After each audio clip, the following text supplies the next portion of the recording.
Hey there, Danny Sunshine here, and Jethro joins me today on a Tuesday Q&A where we talk about how to really supercharge your meetings. So if you struggle, if your meetings are dull, if they're not producing the type of outcomes that you want, we've got what you need. And we're doing a 4-part series that are really going to dive deep into how to run effective meetings. Check it out in just a sec. All right, hey, this is Danny Sunshine Bauer, Better Leaders, Better Schools, joined with my buddy Jethro Jones from the Transformative Principle. And we're introducing a 4-part series on meetings. A lot of people ask about how to have effective meetings because, Jethro, what are typical meetings like? Super boring. Snooze fest.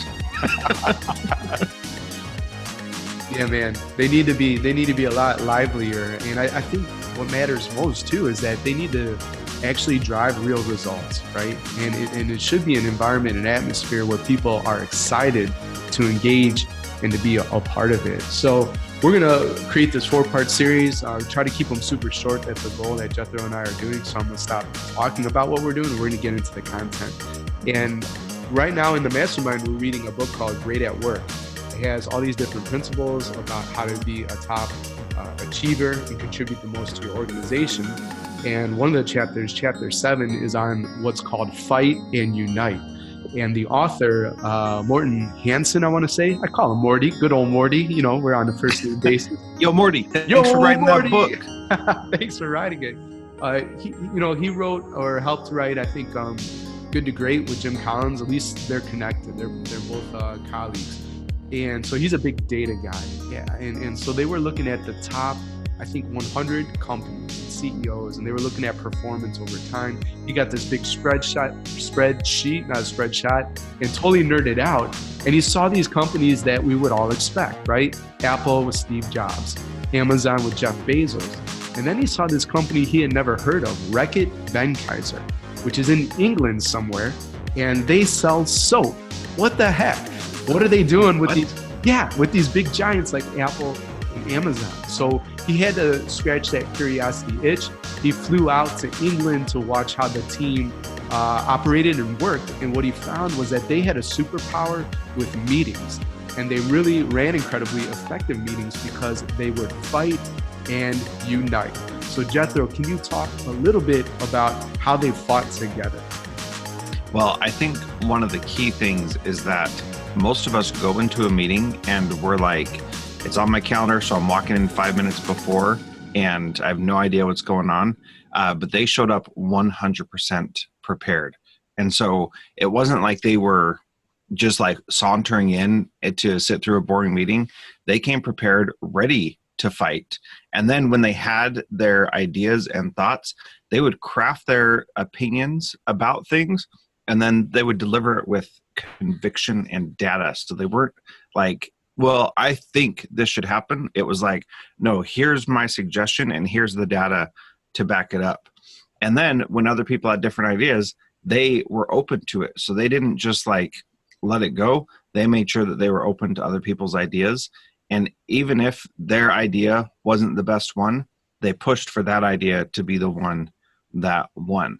And like, those are all easy things to say, but it takes effort and it takes diligence and care about the meeting for that to actually happen. And so part of that is that you've got to actually listen to what people are saying. And so many times, it's easy for us to go into a meeting and think about what we're going to say next, when really we need to focus on what other people are saying and give them the time to say what they need to say. And sometimes we don't want to do that because people talk too slow, they think too slow, they process too slow, whatever. And then finally, about the fighting part, like they actually get into the shouting matches. And if you've ever seen the videos of British Parliament in action, I mean, they're like talking the whole entire time. And that is totally not okay in our society over here. But over there, they are heckling and debating and going back and forth. And, it is okay to like stand up and shout at each other in their meetings, but you just can't get make it personal. Right. It's about the idea, it's about the process. And then finally, consensus, in our society, we talk about consensus as though it's like the be all and end all. And they say, don't pursue consensus for its own sake because it's just not worth it. Yeah, those are some challenging ideas. And, I think as educators too, we're a compassionate group. And so we like to play nice. We want everyone to be happy. But if you can separate conviction and really fighting for the best ideas to win from taking it personal, just like at this company, Reckitt Benckiser, they were able to create a world-class organization on par with Apple and Amazon. And so that's part of it. And so what I want to add here at the end of this video is to talk about unity. So Jethro talked about fighting. I'm going to talk about unifying. And some of the big idea here is just to always come to a decision, right, at the end of every meeting. And so this seems like common sense. You have a meeting, you should have some desired outcomes that you want to come out of it. And too often we say, well, when can we keep discussing this? No, stop. Like, you need to make it a cultural norm that during the meeting, you are going to come to a decision.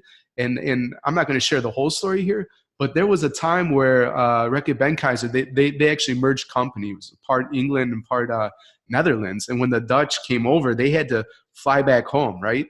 But they weren't getting to a decision. So you know what the English did? They locked the door and said, nobody's leaving until we make a decision. So talk about, the cultural value of actually taking action for every single meeting.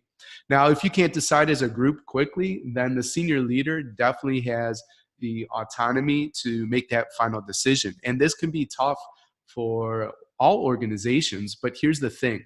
And this was an area I needed to grow as a younger professional. I think I'm there now. But you have to swallow your pride. So even if your best idea didn't win, if the senior leader says this is the direction we're moving, you have to support it, right? That's just what you have to do. Everybody says, yes, okay, this is what we agree on. I'm going to support it. And then you actually move forward with that within the organization.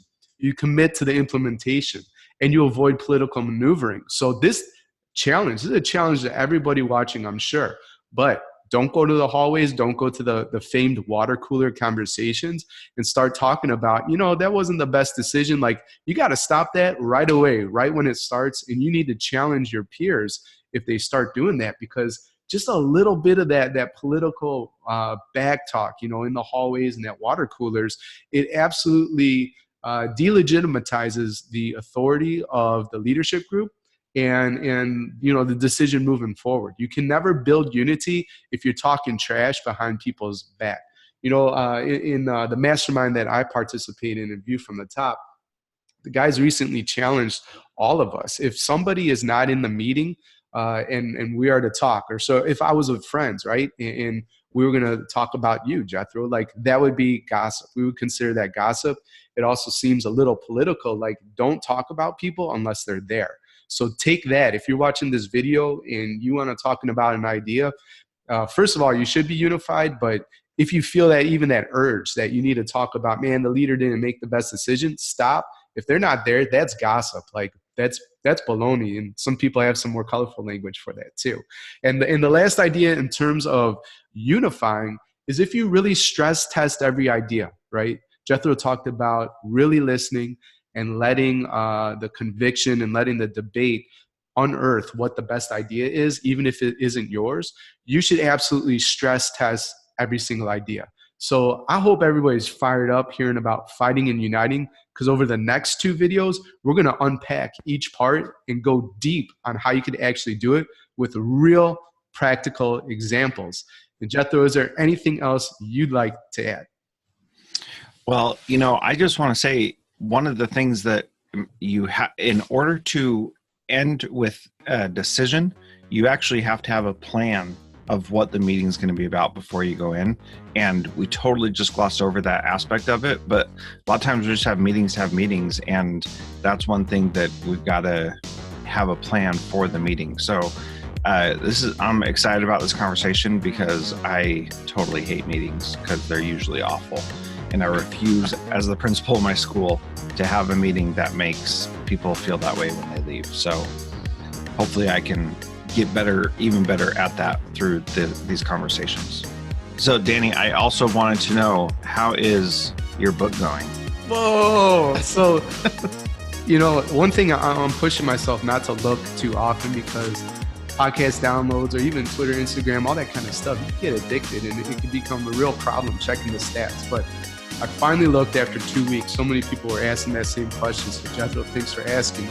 And the book has sold 97 copies, 97. Ooh. So, I don't know if that's good or bad. It started off really hot and it got to that #1 hot new release, but it just feels cool because it's 3, right? It's 3 from 100. So if you're watching this video and you haven't checked it out yet, just go into Amazon, type this in. Better. You don't even have to type in the whole thing. Get the Better LEA and it pre-populates and you can pick up that book. So thank you so much for asking, Jethro. So pretty much 3 people who are watching this, you have to go out and buy it, because Danny's got to get to 100 by the end of the day. Otherwise, that's just ridiculous. So you just watch this video. If you're watching right now still and you haven't bought the book yet, you're lying to yourself. Go get this book because you need it. If you're watching us or listening to us because you just push play on YouTube and then walk away, go get Better Leaders, Better Schools Roadmap from Amazon. Go. Awesome. Thanks, Jethro. And listen, if you got any value at all from this video, there's a couple of things you could do to show us some love in addition to buying the book. You can also like the video, share it on social media, and make sure you click follow and subscribe. And answer today's question of the day: how often are you ending your meetings with a real decision? So give yourself a grade, an A, B, C, D. Nobody's going to put an F, but I'm just curious. How often are you ending your meetings with a clear decision? This is Danny from Better Leaders, Better Schools. And this is Jethro from Transformative Principles. Bye-bye for now.